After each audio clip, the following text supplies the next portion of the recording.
guess we need to make a motion to accept it. I would second the motion. Any discussion?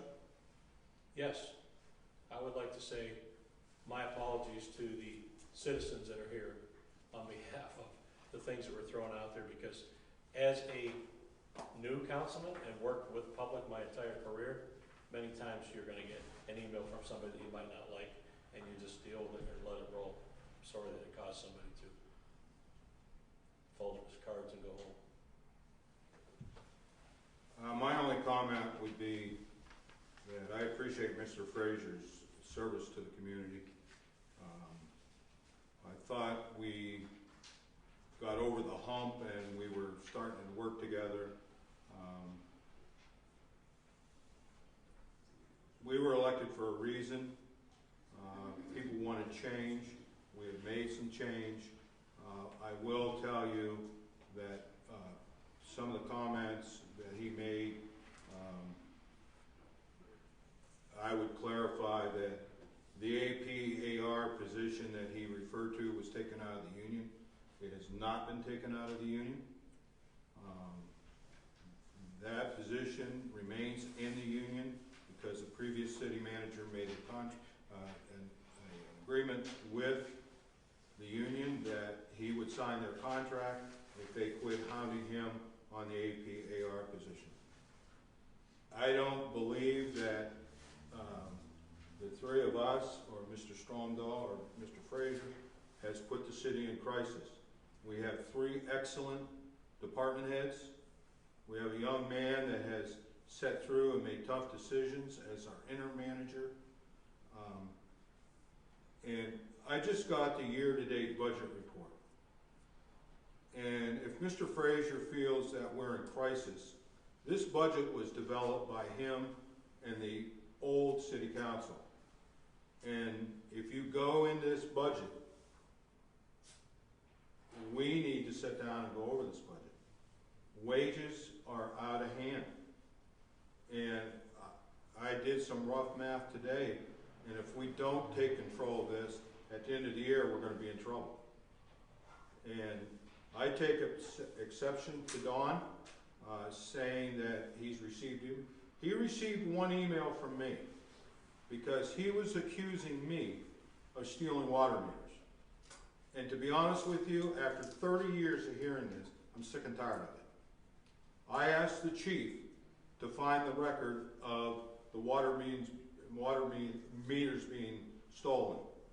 And Chief, you can correct me if I'm wrong, but the chief went into the old records and found nothing, correct? Correct. And I point blank asked Mr. Frazier to provide documentation that I stole water meters. First of all, Mr. Frazier and I grew up together. He should know that under no circumstances would I steal anything from the city. I do not have to be sitting here tonight. I, like Mr. Frazier, is retired. My wife is retired. We could be traveling. But I decided that I wanted to come forth and serve my community again. This is the 4th time that I've been elected as a city council. I enjoy my city, I take pride in my city, and I totally reject his comments. We have openly tried to work with them. In previous administrations, Mr. Frazier was in City Hall every day. He's been in one day since January the 6th to see that man. Today was the first day he answered an email from that man.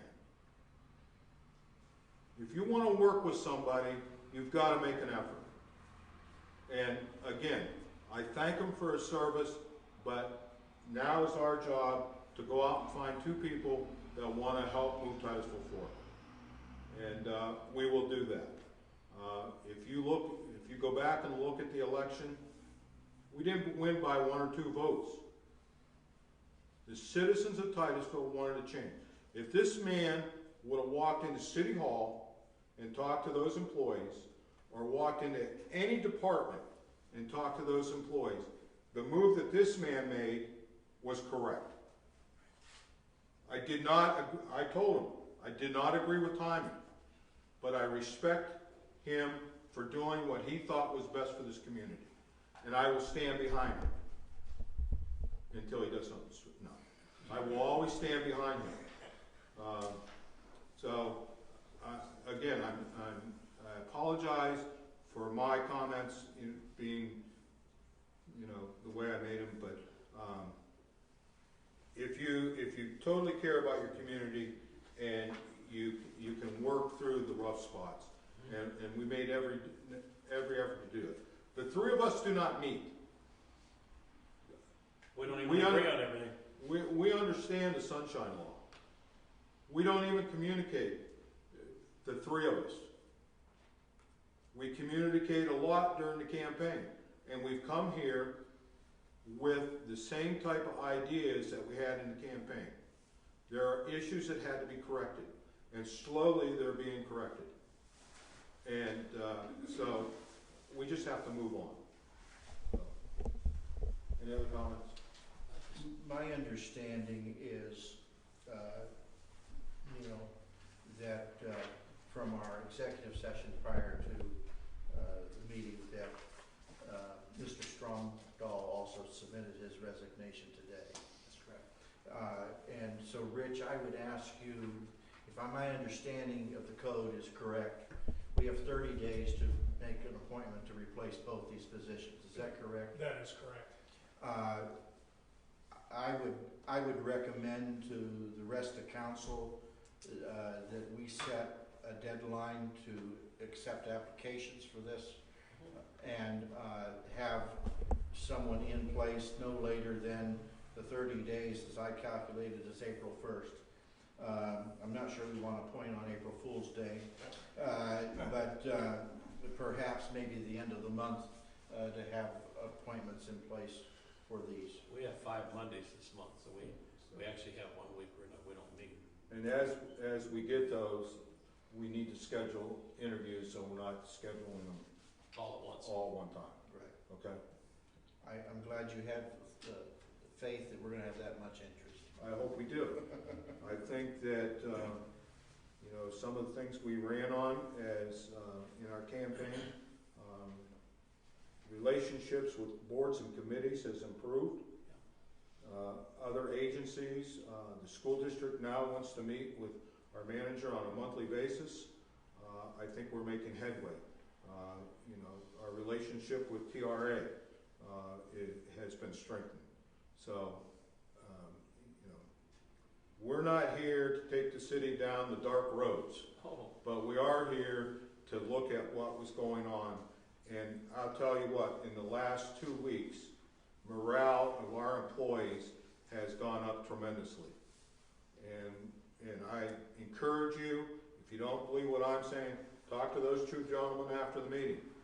Walk into City Hall and see people talking to each other. Smile. So, okay. I've said enough on